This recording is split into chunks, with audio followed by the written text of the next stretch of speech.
Now, what if I told you that everything you've seen in this sector for the last 8, 9, 10 months is nothing more than unscripted reality television? What if I told you that everything is being recorded? I knew or whatever, or you were going to tell me like where it was supposed to go.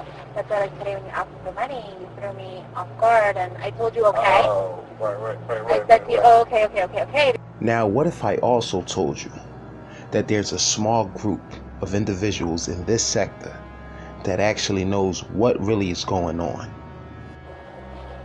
Spider know me, so you want to take your precaution, no, I don't want to relax. Just don't talk. Okay. Just don't talk, get some stuff out the way.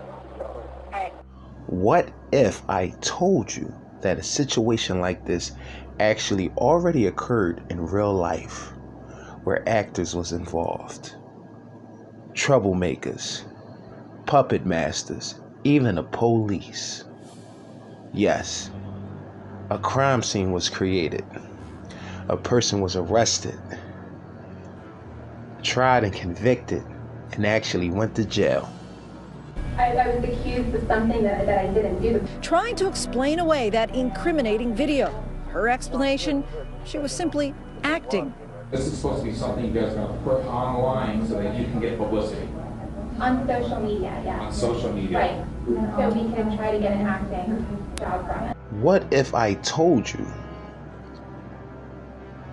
that after a successful appeal of the very first conviction, this same character took this case to trial and got a jury of 6 deadlocked, where actual members of her peers and jury believed that yes, something wasn't right about this case, and this all may have been just an unscripted reality television show? It should have been an anonymous, not guilty. Dalia Dippolito home under house arrest as the state prepares to retry this case for the 3rd time after a jury split 3-3 Wednesday. 3 people didn't let me down. Alternate Woodlet Jean, the only juror talking. This whole thing was about common sense. If you use your common sense, it shouldn't be last for that long. Now, if you knew, you already know what to do. Hit the like, hit the subscribe, leave a comment, and let's talk about it. Right now at 4 o'clock, courtroom shocker. Dalia Dippolito walking out a free woman after a judge declared a mistrial in her murder-for-hire retrial. Now, let me introduce you to Dalia Muhammad. See, Dalia worked in Miami as a call girl back in 2008. And that's how she met a young entrepreneur by the name of Michael Dippolito. Now, Michael was married at the time. And after spending one night with Dalia, 2 weeks after that, he filed for divorce. And 5 days after that, he proposed to Dalia. Everything looked like it was love at first sight. But see, Dalia had other plans. See, Dalia was able to take out $240,000 of Michael's money. She even convinced him that in order to get off probation, he would have to turn over all his assets, property assets, and put it in her name. And this is within the first 2 months of their marriage. So she pretty much already had everything in the bag. But according to the police, she wanted more. And everything she wanted only for herself. She wanted nothing to do with Michael. Defense expert Tim Williams testified that a Dippolito's lover turned reluctant informant Mohammed Shadahi told police he didn't want to cooperate, and yet police still threatened him into it. That was a big violation of procedure. If we prove in this case that Mohammed Shadahi said that he was pressured, he didn't want to be involved in this investigation, that the Boynton Beach PD threatened to prosecute him unless he stayed on the investigation. What Tim said today, though, is that he should have been immediately removed, and all evidence generated after that is tainted. Now, here's where the story really gets spooky. So, Dalia used to mess with a guy named Muhammad, who is a part-time actor and full-time convenience store owner. Again, it's all alleged, but allegedly, she went to Muhammad frantically asking him did he know somebody that could carry out a hit on her current husband, Michael. And instead of going out and actually looking for a hitman, Muhammad allegedly goes to the police station and makes them aware of Dalia's hidden evil plot to kill her husband. One of those men was a Florida businessman, Mohammed Shihada. He was a 32-year-old Jordanian national. He was a quasi-actor. In fact, if you go to the site for Mohammed's talent agency, his online portfolio is still there. Now again, Muhammad is a part-time actor and full-time convenience store owner.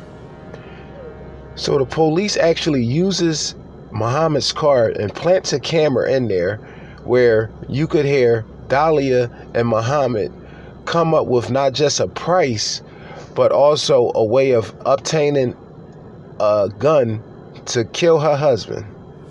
Okay, well, I'm trying to say is this guy's a professional. It's not all he does is get it done. That's it. Right. This is where he actually says he was going to introduce her to a hitman. I know him, you know, like he's good at it. We realized that this guy was credible. But now, how am I supposed to know what day he's going to do it? We were shocked how easily she talked about getting her husband killed. He might tell you, oh, like to get out of town or something for a day. I'm not going out of town.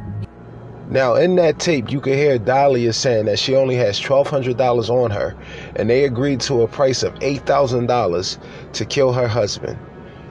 Muhammad then tells her that he's going to meet up with the alleged hitman, and he will get back to her when she could actually meet him herself and complete the deal. Her husband or something? Boyfriend? Husband? How long y'all been married? No, for real, because the thing is, you know, after I talked to you today, you know, this phone, garbage. You won't be able to get a hold of it. You know what I'm saying? I just want to make sure that, you know, it's what you want. No. All right? Okay. Because, you know, I'm being on word. I'm doing my dude a favor, and, you know, I'm lowballing. The price is really, really low. You know what I mean? So I just want to make sure that, you know, this is what you want. All right? So you sure you want to kill this dude? Do we really have to? All right. You know, it's just, I'd rather be as less, you know, whatever with you. All right. All right. I know I got a picture. I looked at a picture of the house. Now, y'all see this, right? Dalia looks directly into the camera. Now, again, she's supposed to be setting up a deal with a hitman, but she's very careful in what she's saying, and it's clear that she knows she's being recorded. Is your husband Michael? Okay, I'm sorry to tell you, man, he's been killed.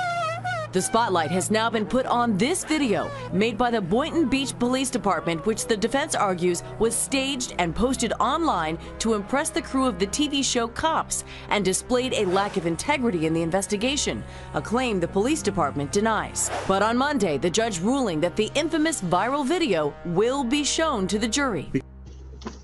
All right, so let's think about this. Dalia is actively looking for a hitman to kill her husband.